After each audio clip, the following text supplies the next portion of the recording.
How you doing? My name is Todd, and I'm on a nature trail at Park Day for Me in Lafitte, Louisiana, and I want to discuss something that I think that needs to be addressed, and it's how we use our feet. Number one, and number two is where we're bearing the weight. Where are we bearing the weight? What do I mean by that? When you're standing, where are you bearing? Where is the load on your foot? Is it load on the outside of your foot? Is it on the inside of your foot? Because we want to be on the outside. We want to be on the outside edges of the feet all times. Heels should not be striking the ground.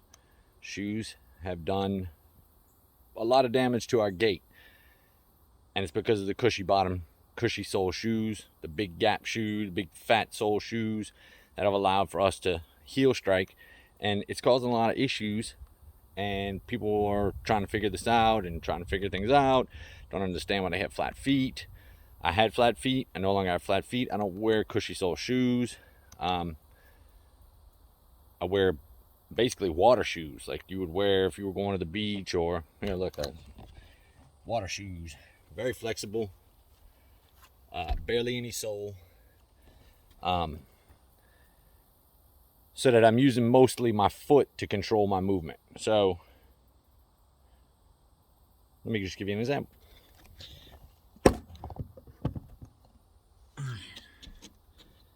So let's talk about how people are presenting themselves, how they're holding their bodies. Let's say standing this way, right?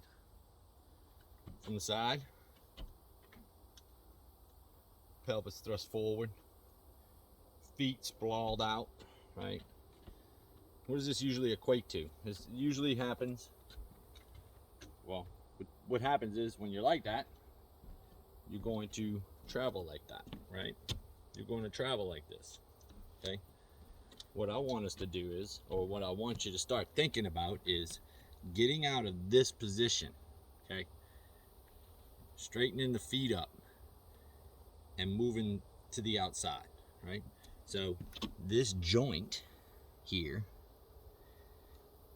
is usually like this on flat-footed people, except their feet usually aren't straight. Now, you rarities that you have people will have flat feet and have their feet straight.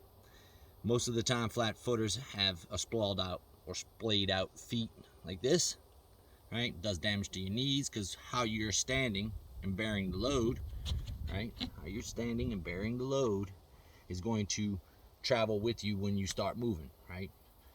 How does that happen? So we're pushing off with our toes. Here, let me give you an example of that.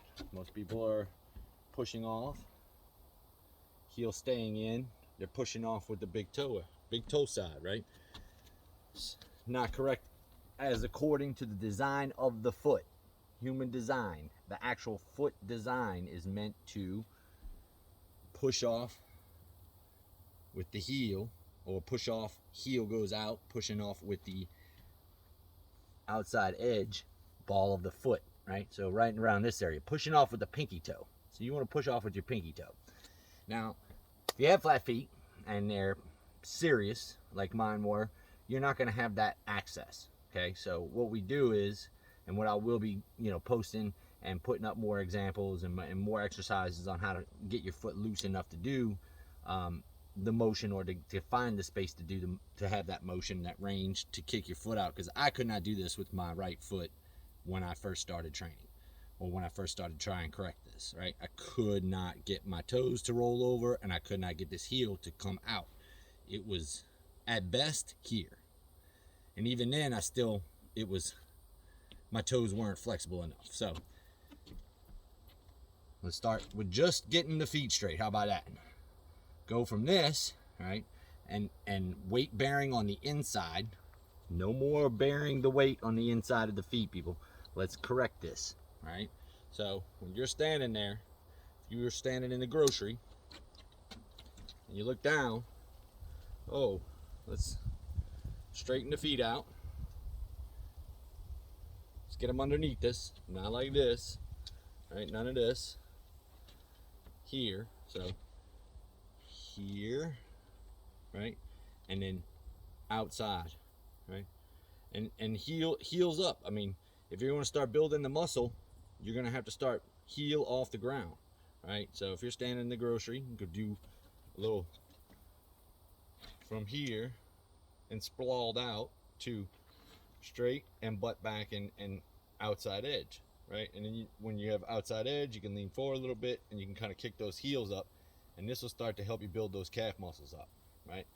So step number one I recommend is getting your feet straight and correcting it every single time you look down. So wherever you're at, if you're standing up, grocery store, waiting in a line, you know, if you're standing on your feet, if you got a job like nursing job where you're on your feet steady, get your feet straight. Get these feet straight, right? Straight, and start moving the weight from inside and big toe side to outside, right?